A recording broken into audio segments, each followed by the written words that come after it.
दादा राम राम सीताराम। जय राम राम सीताराम। कैसे हो? बालू से। चलो ठीक है दादा, एक ठीक बात है। बताओ, आज ये दूसरे टॉपिक पे बात करते हैं अपन कि लोग तीरथ जाते हैं, हाँ। है ना, गंगा जी जाते हैं, कोई उपवारेश्वर जाते हैं, कोई प्रयागराज जाते हैं, बहुत सारी जगह है है ना, केदार धाम जा रहे हैं, कोई सोमनाथ जा रहे हैं। तो तीरथ करने से क्या मिलता है? ये तो तीरथ जवानू तीरथ जो हासी तीरथ गणे हाँ तो ये दुनिया જોવા જવાનું ખરું हाँ हाँ પણ तीरथ हाथसी तीरथ गणवा जाए तो माता पिता से ये श्री राम से माता पिता से श्री राम से हाँ हाँ ये श्री राम से મારે નથી જવું તીરથ ધામ રે મારે નથી જવું તીરથ ધામ અને મારી માતા પિતાનું સેવા કરવું છે અને મારે ગમે તે રીતે મારે ખેતી વિશે હોય કે ઢોરા સારવા હોય કે ગાયો સારવા હોય કે બકરી સારવા હોય કે જે સારવા હોય તે મારે આયરી કરવું છે ને મારો સમૂહ આવે તે દાડે મેં તીરથ ધામ જઈ તે જોવા જઈ ગમે તે મારે જોઈ આવવું છે એમ તા જઈ બાકી જે સમજુ માણે છે સત્ય માણે છે એ તો જગે જ જાણી લે છે કે બસ તીરથ જહું તેવ અને જ્યાં જહું ત્યાં પણ સેવા વગરનું કે સેવા વગર કોઈના આપણે ગમે તે અનાજ આલતે હું કોઈને પોણી આલતે હું કોઈને આવ કરતે હું કોઈને ભાવ કરતે હું તો આપણા ઘર પઠે જ ગંગા છે तो तीरथ जाने से फालतू के 10-20 हज़ार रुपये नुकसान होता है, वही किसी गरीब को दे दो बेचारे को। हैं, आप जाते हो वहाँ पे खर्चा करते हो, ये तिलक लगाते हो, माला लाओगे, वो लाओगे, किराया भाड़ा खत्म करोगे। अरे किसी एक गरीब के झोपड़ा बनवा दो। हैं, 50,000 रुपये तीरथ जाते हो, खत्म करते हो। बोलते गंगा जी जाने से, गंगा में ना डुबकी लगाने से क्या पाप धुल जाते हैं? ન ધોવાય मछली तो उसमें हमेशा ही रहती है, पड़ी रहती है, मगर पड़े रहते हैं, क्या उनके पाप नहीं धुलते हैं? और पहली बात तो वो तो ठीक है, मगर मछली उनका जीवन है। नर्मदा और गंगा जी के किनारे इतने मच्छी पकड़ने वाले रहते हैं, हाँ। वो रोज नहाते हैं, हाँ। तो क्या उनके पाप नहीं धुलते? उनके पाप भी धुलना चाहिए। वो तो है। बेचारा उनका तो दरिद्र ही दूर नहीं हो रहा है, उनकी गरीबी दूर नहीं हो रही है, रोज नहा रहे हैं उसके अंदर, और तुम एक दिन चले जाओगे तुम्हारे पाप नष्ट हो जाएंगे। સેવા और एक વગર- एक एक बात और सुनता हूँ, बता रहा हूँ, गंगा पुत्र भीष्म महाभारत के अंदर थे, वो तो साक्षात गंगा के पुत्र थे। तो ગંગા કી।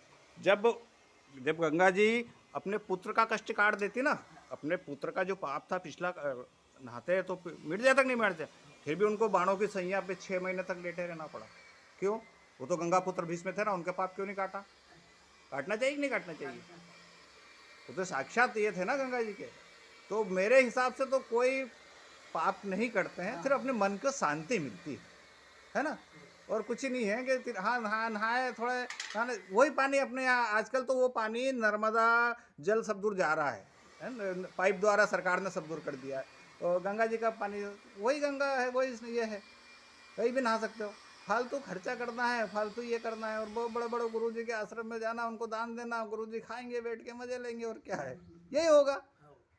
और गुरु और पैसे वाला बनता जा रहा है, और बेचारा वो प्रवचन सुनने वाला और गरीब का गरीब होता जा रहा है। वो दाड़खी करेगा, मजदूरी करेगा, 1,000-500 रुपये कमाएगा, 8 दिन वहाँ गुरु जी के वहाँ जाएगा, 400 रुपये रोज के हिसाब से अगर दाड़खी के मानो 10 दिन अगर सत्संग सुनेगा तो 4,000 रुपये तो वो गए, 4,000 रुपये और साथ में 10,000 रुपये का कर्जा हो गया उसका, तो कहाँ उसकी गरीबी दूर होगी? है? નહીં થાય એમ और 1 लाख रुपये एक संत के एक इसमें प्रवचन सुनने में कभी एक ही आदमी, मतलब 1 लाख आदमी आते हैं कम से कम, एक आदमी 100 रुपये दे तो 1 करोड़ रुपया उसका फायदा हो गया, ફાયદા હોય है ना। और वो गरीब उन तो वहीं के वहीं हो रहा है। तो क्या है, ऐसे प्रवचन सुनना है तो अपने मोबाइल के ऊपर सुन लो, है, टीवी के ऊपर सुनो, क्या जरूरत दौड़ दौड़ के जाने की? गलत बोल रहा हूँ क्या? ના, ના, સત વાત બોલો। तो ये फालतू जब जा रहे हैं, मेरे हिसाब से जाए, मेरे को क्या करना है, और मैं तो मेरे दिल की बात है बता रहा हूँ, હવે, હવે। ठीक है ना। उससे अच्छा किसी गरीब वरीब को बेचारों को ये करो, भोजन करवा दो, कोई नंगा जा है वस्त्रहीन है उसको कपड़े पहना दो, हैं, दीपावली पे उसको खाना पीना खिला दो, अच्छा भोजन करवा दो, मीठा ईठा जो है ना।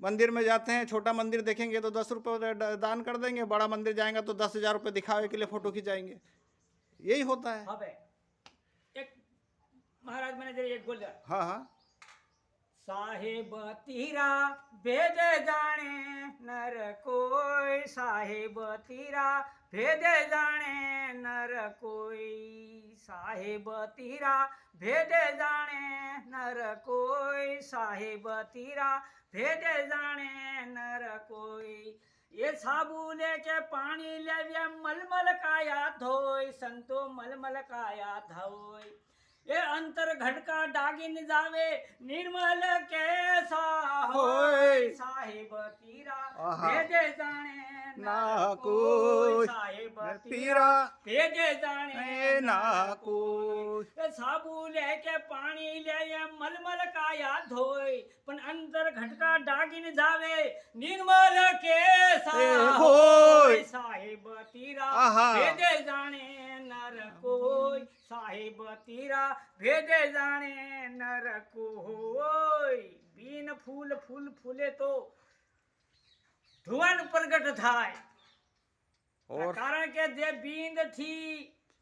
બિંદ ફૂલ ફૂલેલું છે એ તો ધુવાન પ્રગટ થાય તો આપણે જાણીએ કે ધુવાન પ્રગટ થાય છે અને એ રીતે સરસંગ કરે જ્ઞાન કરે વાતો વર્ણ કરે પણ શબ્દનું જે પાલન કરે તો ધોવા હે અને નીમતા નહીં ધોવાય આત્મના મય ગમે એવું ના હે ગંગા જહે જુમના જહે ગમે તે એના આખી દાડો નાયા કરે પણ તેની ધોવાય પણ જ્યારે એનું શબ્દથી જ્ઞાન કરે સર્જન કરે શબ્દનું પાલન કરે નીતિ નિયમનું જો પાલન કરે નાનું એને કહે મારું બેટું અને મોટું એને કહે કે મારી બેન તો આ બીજું જુદા જુદા મન દોડીને જહે અને એ વાતો કરે એ મેં નહીં પાપ ધોવાય મહારાજ राम राम सीताराम